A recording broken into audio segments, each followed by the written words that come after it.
I've talked about the Apple ecosystem many times on this channel before, and some of the good things and even some of the bad things about it.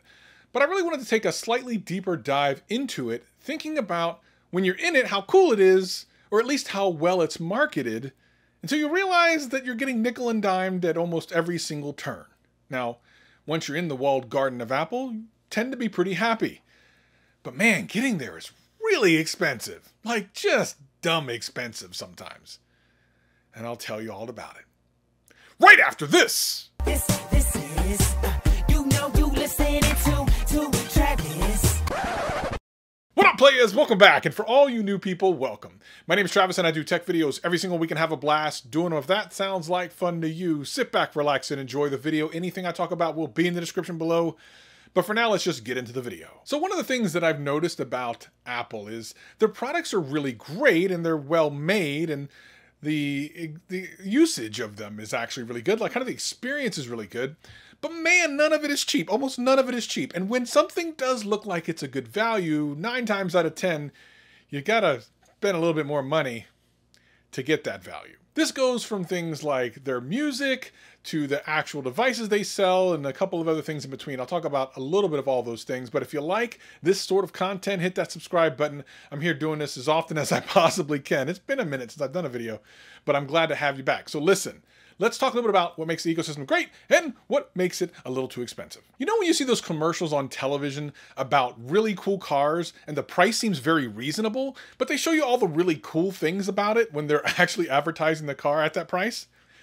They're usually giving you the price of the base model while showing you everything that's not the base model. And Apple kind of does that a little bit. Rarely do you want the base model of a car. That's the thing that doesn't have no air conditioning. And if you're out here in the Seattle area like me right now, where it's over 100 degrees, that's a no-go. And much is the same way with a lot of base models of Apple. Like the base model of different products are not necessarily what you want. The price seems okay at times. Sometimes even that's a little expensive. But when you start to think about all the cool things about the Apple ecosystem and you kind of get enticed by it, and then you try to take advantage of some of those things only to find out you might have to buy more stuff, you start feeling like me, a little bit frustrated. Now let's start with the iPad, the base level. I'm not even talking about the Pro or anything like that, not even the Air. The base level iPad, which goes for $329 or sometimes $300 when you find it on sale. Still, in my mind, the best tablet for money. Like, you just can't buy a better tablet. With the A12 processor and all types of great apps that are available to it, and of course the new iPad OS that's coming out for it, it's really just the best tablet out there, especially for the price. Having said that, much like anything else, the base model isn't necessarily what you want. In this particular case, I'm not even really talking about the hardware itself, I'm talking about the storage. Believe it or not, in 2021, the iPad comes with 32 gigs of storage. 32 gigs of storage. I mean, I know it's only $300, but bruh, come on. Can we try a little better there, Apple? Can we do a little bit more? And this is exactly what I'm talking about. Now, first of all, Apple can afford to put at least 64 or 128 gigs of storage in there. Let's back away from this whole, well, they're trying to save money thing. Nah, you can find all types of Android tablets with much more storage. And sure, is the storage going to be as fast as an iPad? Probably not. But you can't sit here and say that Apple ain't making enough money on an iPad to put in a little bit more storage. And again, it's not just the iPad that does this, there's other products in their range as well. Now, we can go from the iPad to the iPad Pro, and it's kind of a similar story, where you start out at the iPad Pro at $799, which is not bad for what it is, but again, it's a Pro, and somehow only comes with 128 gigs of storage, which again, a little bit too little for a little bit what you're spending, for as much as you're spending.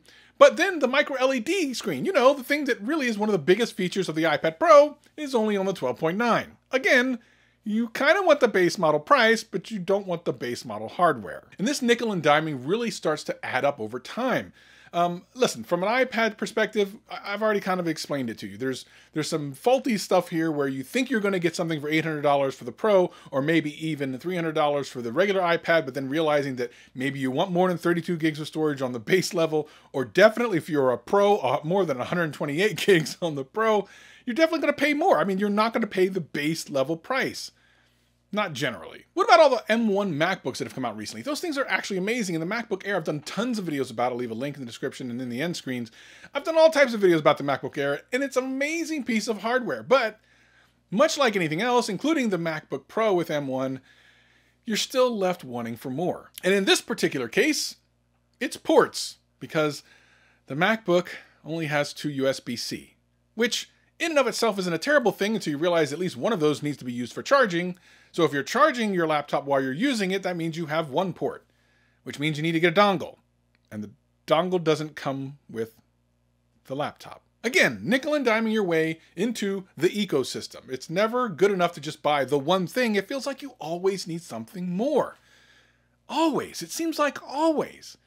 What about the phones? Well, before we get into phones, I actually have a great sponsor for this video that has helped me out when I was using my MacBook Air and my iPads now. Check this out. Some of you that watch the channel know that I do my live streams on Saturdays back here in my studio as well as my podcast.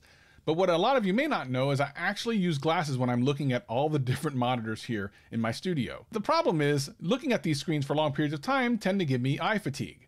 That is until I got my newest Felix Grays. 5 years ago, Felix Gray realized our eyes are not meant to look at screens all day. They've designed glasses that make screen time more comfortable and your workday more productive. Felix Gray lenses filter 15 times more blue light to make that screen time easier on your eyes. Felix Gray offers classic frame styles, made from acetate, and hand finished for a durable, lightweight, and really comfortable pair of glasses. You can even try different designs from the website using your PC. I use the Jemisons. I love the way they fit around my nose and how light they are. They're absolutely awesome. I like them so much I wear them on my podcast, GadgetCast, every weekend. I have less eye strain and I can work on my PC much longer without issues. Blue light lenses are available in prescription, non-prescription, readers, and kids. If you're having problems on your computer with eye strain or even headaches, check out some blue lenses from Felix Gray. With their 30-day money-back guarantee, there's nothing to lose but eye strain. Check out the link in the description below and get yourself a pair of glasses made for the 21st century, designed for modern, hardworking eyes. Before we get into phones, let's talk about the iMac. It just came out with the M1 processor. It's all in one. It's a beautiful piece of hardware,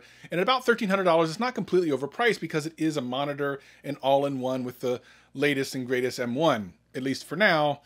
But again, that base model is not what you might think. Because of course the base model doesn't come with Touch ID on the keyboard, nor does it come with all 4 USB ports, nor does it have all the GPUs in the M1.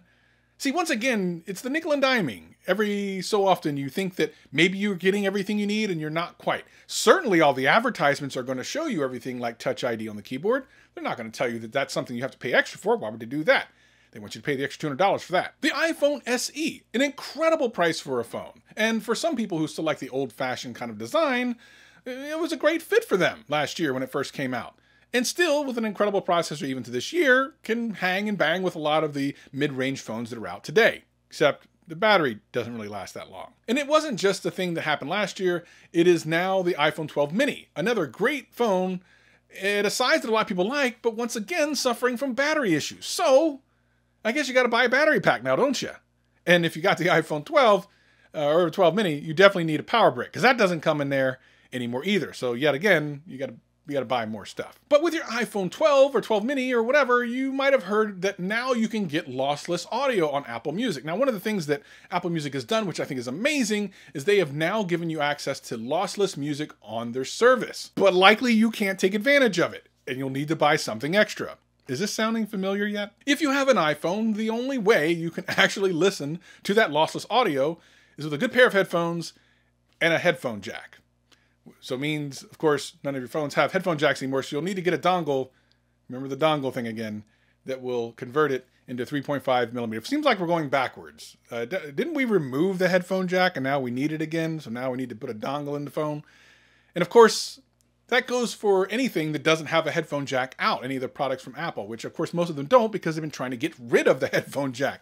Why would you have a headphone jack unless you needed lossless audio, which is the newest thing? How can you bring out a new feature that relies on old technology?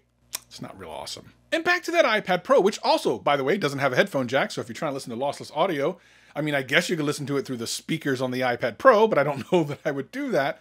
If you want to take full advantage of the iPad Pro and you're a professional, more than likely you're going to need a keyboard.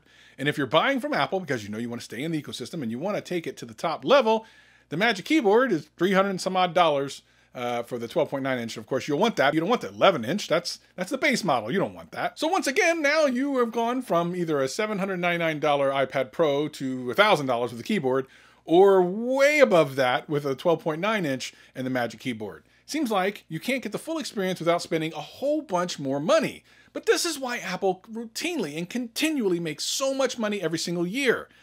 You hear about the ecosystem and how awesome it is. You get your AirPod Pros, you put them in, they link up to your phone, they link up to your iPad, they link up to your Apple TV. It's an incredible thing, but you had to buy each one of those things separately. And as Apple comes out with new features, now you're having to buy even more things.